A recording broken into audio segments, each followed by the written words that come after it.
Welcome to Democracy Now!, democracynow.org, the War and Peace Report. I'm Amy Goodman. In North Carolina, Republican lawmakers have banned almost all abortions after 12 weeks of pregnancy by overriding North Carolina Democratic Governor Roy Cooper's veto of the abortion ban.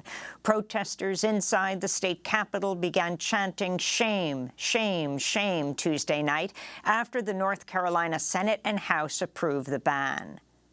With 72 having voted in the affirmative and 48 in the negative, the motion carries. The House has overridden the governor's veto and the bill becomes law, notwithstanding the governor's objections.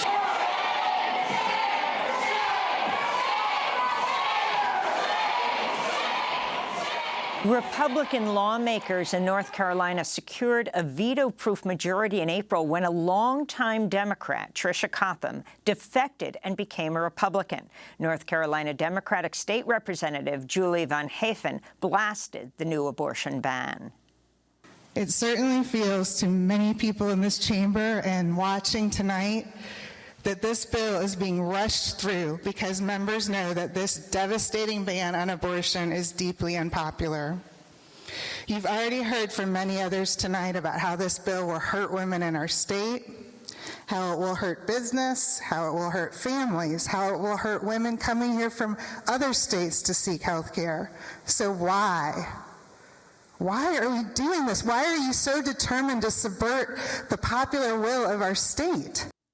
Meanwhile, in Nebraska, conservative lawmakers have advanced a bill to ban abortions after 12 weeks of pregnancy while also banning gender-affirming medical care for trans youth. Nebraska State Senator Michaela Cavanaugh, who made headlines for an earlier filibuster to stall the anti-trans bill, criticized lawmakers for pushing through the new legislation. Women will die. Children are dying. It is your fault. It is your fault. And you are allowing it to happen.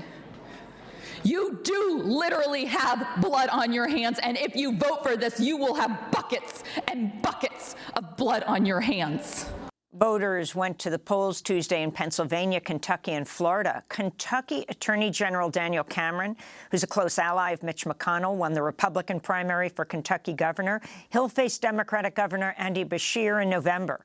In Jacksonville, Florida, Democrat Donna Deegan pulled off a shocking upset over her Republican rival to become Jacksonville's next mayor. Jacksonville had been the most populous city in the country with a Republican mayor. She'll be the first Democratic mayor of Jacksonville. In Philadelphia, Sherelle Parker won a crowded Democratic mayoral primary. Parker had campaigned in part on hiring more police officers while embracing the police tactic known as stop and frisk.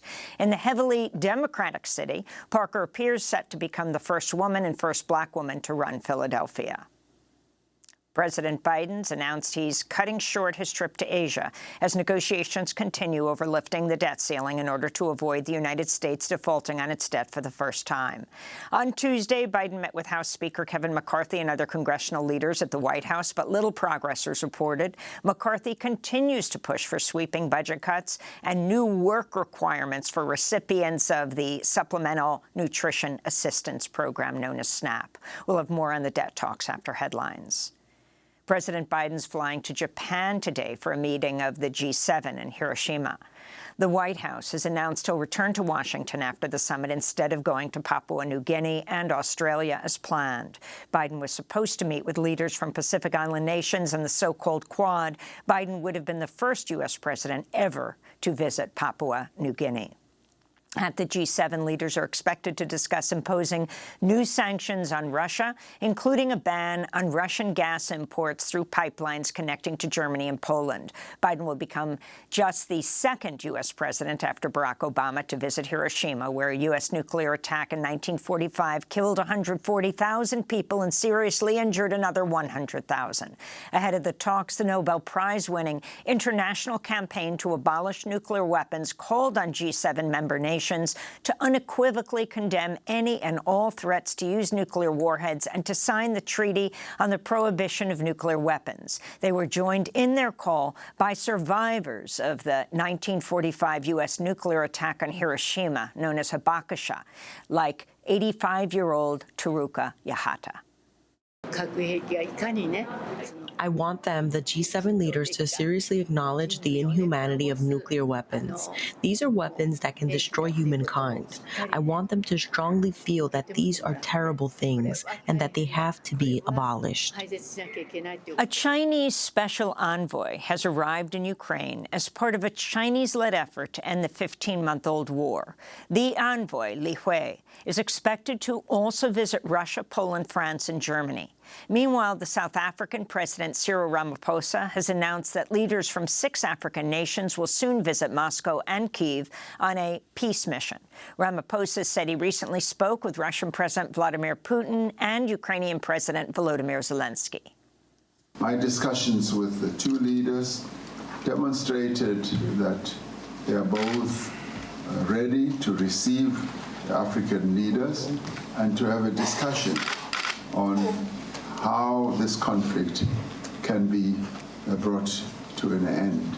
In other news on the war, Russia is claiming it's destroyed a U.S.-made Patriot missile defense system in Kyiv that had been used earlier in the week to intercept a barrage of Russian strikes, including 6 hypersonic missiles. U.S. and Ukrainian officials have admitted the missile defense system had been damaged, but said it was not destroyed. Meanwhile, the head of Ukraine's Supreme Court has been dismissed after he was detained as part of a probe into corruption and bribery.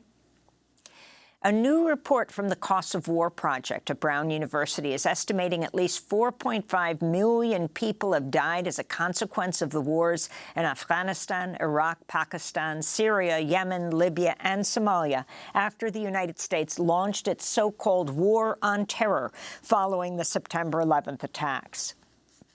The report also estimates 7.6 million children are suffering today from acute malnutrition in these countries. In Ecuador, lawmakers have begun an impeachment process against President Guillermo Lasso, who is accused of corruption and embezzlement in a scheme involving a state-owned oil transportation company. Ecuador's National Assembly held its first hearing Tuesday, where Lasso addressed lawmakers and denied involvement in the scheme, which opponents of Lasso say cost Ecuador millions in losses. Meanwhile, there's speculation Lasso could move to invoke a constitutional power that would allow him to dissolve the legislature and rule by decree. The U.S. Forest Service has approved a key permit for the proposed $6.6 billion Mountain Valley pipeline to run through part of the Jefferson National Forest in Virginia and West Virginia. Conservation and climate groups have been trying to block the fracked gas pipeline for years. In a statement, the Wilderness Society said, quote, "The Forest Service has bent to the will of the oil and gas industry and is placing fossil fuel profits above our environment and public safety," unquote.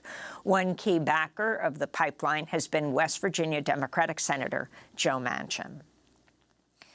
The Department of Education in Florida is investigating a 5th-grade teacher for showing her class an animated Disney movie that includes a gay character. The teacher said she picked the film, Strange World, as part of a lesson on ecosystems, plants and animals, but a parent filed a complaint after learning one of the characters in the film was gay.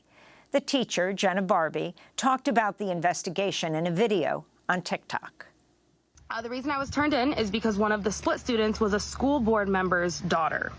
That school board member is currently on a rampage to get rid of every form of representation out of our schools. She even spent days this past week going to all the high schools to get rid of anything that had to do with representation whatsoever. She even had admin escort her to a teacher's classroom that had a sticker of a black hand and a white hand holding hands, and the white hand had a different color fingernail for every finger.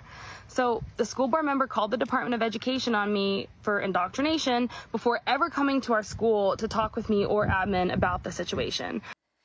Education officials say the screening of the Disney film might have violated Florida's so-called Don't Say Gay law, which bans teachers from talking about sexual orientation and gender identity. New research into healthcare inequities in the United States shows higher mortality rates among Black communities resulted in a staggering 1.63 million excess deaths in the past 20 years compared to the white population. One study says the COVID-19 pandemic's disproportionate impact on Black communities erased years of progress in attempting to close the healthcare gap. Black people are also far more likely to die at a younger age than white people due to the impacts of long-standing citing discrimination in access to health insurance, medical care, housing, employment, and other living necessities. The Justice Department is facing calls to investigate Donald Trump's attorney and former New York City Mayor Rudy Giuliani for allegedly plotting to sell presidential pardons. On Monday, a former associate of Giuliani's, Noel Dunphy, filed a $10 million lawsuit against him for sexual assault. Dunphy also accused Giuliani of scheming to sell pardons for $2 million to be split between him and Donald Trump, who would grant the pardons. In 2021, the CIA whistleblower John Kiriakou also revealed an aide to Giuliani had told him a pardon would cost $2 million. Kiriakou appeared on Democracy Now! In 2021 and talked about meeting Giuliani at the Trump Hotel in Washington during the summer of 2020. One of his aides who was there at the meeting then said to me, "Rudy doesn't talk about pardons. You have to talk to me, and he's going to ask you for $2 million. And I laughed, and I said, "I don't have $2 million. I said, "Are you out of your mind? $2 million? Why would I spend $2 million to recover a $700,000 pension? That doesn't make any sense." And I dropped it. But he said that that's what the price was. And in news from Capitol Hill, California Democratic Congressmember Robert Garcia has introduced a resolution to expel Republican Congressmember George Santos, who was indicted last week by the Justice Department for wire fraud, money laundering, and theft of public funds. Garcia introduced the resolution through a process called a privilege motion in an attempt to force the House to vote on it within 2 days. Santos would be expelled if 2/3 of the House supported the motion. In a statement, Garcia said, quote, "George Santos is a fraud and a liar, and he needs to be expelled by the House. Republicans now have a chance to demonstrate to Americans that an admitted criminal should not serve in the House of Representatives," he said. The Advocate newspaper has noted Garcia is the first out gay immigrant elected to Congress, while Santos is the first gay Republican elected to Congress while publicly out. And those are some of the headlines. This is Democracy Now!, democracynow.org, The War and Peace Report. I'm Amy Goodman.